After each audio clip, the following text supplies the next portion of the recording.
It's time for our first major update since the transition to the open beta, and this is pretty fantastic because there's a lot of really necessary changes in here.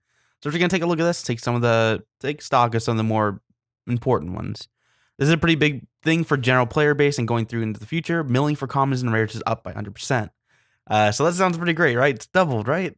I guess. I mean, it's going from like 5 scrap to 10 scrap. It's not something that's going to be immediately noticeable, but something that that'll be an undercurrent for the future of this game, being able to get more scrap for, the more common cards. This is a pretty common thing that they're adding now. Cards that got nerfed will be millable for 5 days at full cost, something that's pretty standard in CCGs, which is nice. They're mentioning here that all mages have been changed, and these are the cards that you play them. They usually have 3 strength. You play them, and you get 3 options: Clear Skies, a Weather Effect, and a spell.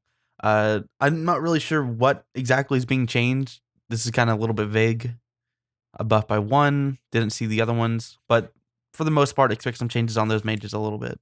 This is a pretty big one. Ragnarok and Drought, the damage is down to 2 from 3. This has been a relatively large problem. Not so much that I never really thought it was broken or anything like that. I just thought, or I think in general, weather is just really annoying. So to see it get a nerf is always going to get a smile out of me. Even from the closed beta, that's pretty great. Generally speaking, monsters are getting some buffs across the board. 1 strength here and there. This will probably make us see more monsters, maybe? I've already been seeing some consume monsters on the ladder, or not in the ladder, but casual play today. This may even, after this patch, boost it even more. But that's yet to be seen. I still not sure consume monsters or weather monsters is strong enough to be popular, but it's definitely more popular than Northern Realms. Okay, Skellige. So Skellige, we actually have a pretty big changes coming in for Skellige. So the clan Brokvar Hunter Veteran, that's the guy who would damage by 3, and then he would gain 1 strength when an adjacent unit was damaged. So now he gets rid of that veteran tag, and also he has regressing. Veteran tag just means, he's not going to gain 1 strength over round 2 and 3. And regressing means once he goes to the graveyard or discard pile, he resets to his base strength instead of keeping the strength he gathered. Similarly, Queensguard also got their veteran tag removed. A lot of people have been thinking that maybe that was an unnecessary change. I think that's an okay change to have. I mean, it's not a terrible change to have. I didn't feel like it was really all that necessary. Queensguard wasn't all that strong. I hope they kind of help buff things around it in the future. Like, I really like the Queensguard archetype of sending these cards to your grave, stockpiling these cards and then sending to your graveyard and then pulling them out. So maybe what they could do, they could buff up Shield Smith so that he buffs 3 shield. Maybe you could lower his base strength and then just put more of it onto increasing the base strength of another unit. That way you would lose the veteran tag on the Queensguard, which maybe they feel like is too easy, but then they could put it on another card, which increases that synergy. So maybe I hope that's maybe some kind of direction they go with. Just removing the veteran tag, that's a pretty hefty nerf on a card that wasn't all that great and could be countered relatively easily with Nilfgaard's medic dude, and then consume monsters had a lot of cards that could mess with your graveyard. Feels like it's a little bit much because, the veteran tag, it's 4 strength across 2 extra turns, right? If you're playing a Queensguard deck. So that means you're losing 8 strength in total. Wait, is that right? Yeah, something like that. It kind of hurts. It's not catastrophic or anything. Queensguard will still be around, but it doesn't help to push it as a archetype, especially since you're also getting rid of strength. Strength, and you're pretty much gonna have to go for like Warcry or wounding Skellige. Maybe it's hard to say until we actually see all the changes and how it affects everything.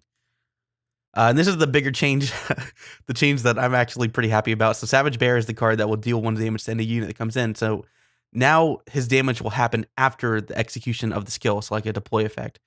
And also it's been buffed from 4 to 5 strength, which makes sense to kind of buff it when they nerf it.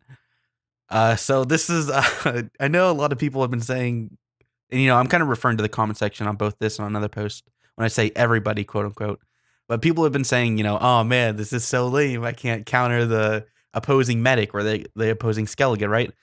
I'm totally okay with that. I played tons of, I've been on the other side of that a lot, and it's total BS. I've also been on the side of playing it, and it's still total BS. I don't agree at all with being able to 100% shut down a unit with this 4 strength bronze card.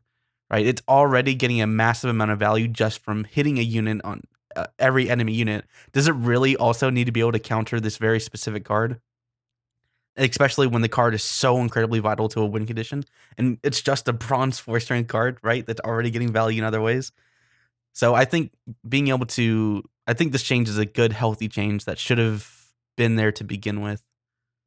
Or they could have just buffed those 1 strength cards to 2. And then I could actually see that. If you buff them to 2 strength on those other cards, if they have 2 bears, then that's when they get you. I can understand. Both of those would have been fine options in my opinion, but who knows? I'm not a developer. Northern Realms. Surprisingly, full test has only been buffed from 5 to 4. Full test is definitely in a weird spot because his leader ability is pretty weak. Or weak in the sense that it doesn't promote a whole lot of synergy. It's just kind of like a flat buff. People, quote unquote, people have been wanting to have full test reworked a little bit. And I totally agree with that. I don't like his state right now. It just seems so bland, and I guess it's okay for newer players, but I don't know. It's weird. Full test is weird. And they kind of made this attempt to buff him, but it's not very good. Otherwise, we have a bunch of miscellaneous buffs across Northern Realms. None of these I don't think are too monumental. Yeah, that's pretty much it. Scoi'tael, honestly, I don't know a whole lot about Scoi'tael. This is by far my least played or least known about class so far in the closed beta. Not only do I not see a lot of it, they also have lots of weird names and effects. It's hard to keep up with them. So basically, it looks like we have some buffs, some nerfs. Commander Neophyte armor removed. Then it's gonna make him a little bit more easy. It's gonna make him easier to remove. Nilfgaard. So this is a big one, right? Everyone's been asking, and this is literally everyone. Everyone's been asking for Nilfgaard to be nerfed because right now he's absolutely dominating just the general ladder. Although his deck is a little bit expensive to build, isn't it? Pretty much need Igor, don't you? Anyway, so John Caveat down from 3 to 4. The Novice down to 1 from 3. That's a pretty big one. Medic has been added to the Doom tag, so now when it goes to the graveyard, it is banished. The Golems are down from 2 to 3. So basically, these 4 right here are just lots of little strength nerfs across, basically the bread and butter of the John Caveat Nilfgaard decks, right? I kind of like this change. I think that's pretty much all that was really necessary, was to just lower the massive swing that he got from playing, cards that would build upon themselves, or they would massively thin the deck, like with the golems. Basically, these are some light nerfs that helps see where we're standing. Was it actually, do we need a rework, or do we just need to nerf the strength a little bit? I like this direction. Just to get a little, to poke Hearthstone in the ribs a little bit. They would, if it was them, they would have completely broke these cards into dust, right? So I'm glad they're going this way with it. And the last notable change is this guy, the guy who comes in at 10 strength and can boost up to 15, or he can boost by 15 to go up to 25. He's been nerfed just a little bit, 8 to 10. I think it's a fantastic change. I really dislike that card and what it is able to do, but after playing with it for some time today, I don't know. It's weird. That card is weird. I think I need to see more of it before I can actually have an opinion on it. Going down to 8 from 10, I think nerf the strength a little bit, see where we're at. I think these are all really great changes. I'm actually really impressed because I was not sold on their ability to really balance all that well, aside from, the changes going from closed beta to open beta, which was to reduce the swings and to kind of quote unquote Hearthstone-ize it a little bit, make the turn-by-turn plays a little bit more important or give a little bit more of a push on the turn-by-turn plays instead of just relying on these super high swing, like concepts that are hard to fully articulate, I guess, or to fully get behind. Like weather, like just having simply card advantage to use weather to completely nullify a row, or using Henselt's golden ability to get like 100 strength or 50, exaggerating, like 50 strength in one turn, right? So basically, all these changes so far have said that yeah, we're still going down that path. We're gonna make some small changes over time and see where we're at from there instead of just completely breaking anything. I think the only big thing aside from scoi'tael, because I'm not really knowledgeable about them, the only major change I really see is in Skellige.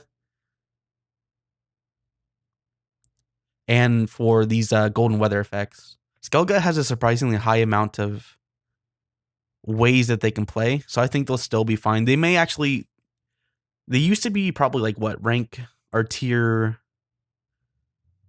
I would say they're tier like 1.5 with like a really well built Queensguard deck. But now with these changes that are coming in, they're probably gonna fall to rank 2.5 maybe. I'm not really sure how strong this the strength boosting deck was with I think it was the golden ship card and then it was Mark Varg. And you kind of I never really was sold on that deck. I played against some of it, but I don't know. So I think the biggest thing that's going to be hit here really is the Savage Bear and maybe Queensguard decks. Thanks for watching.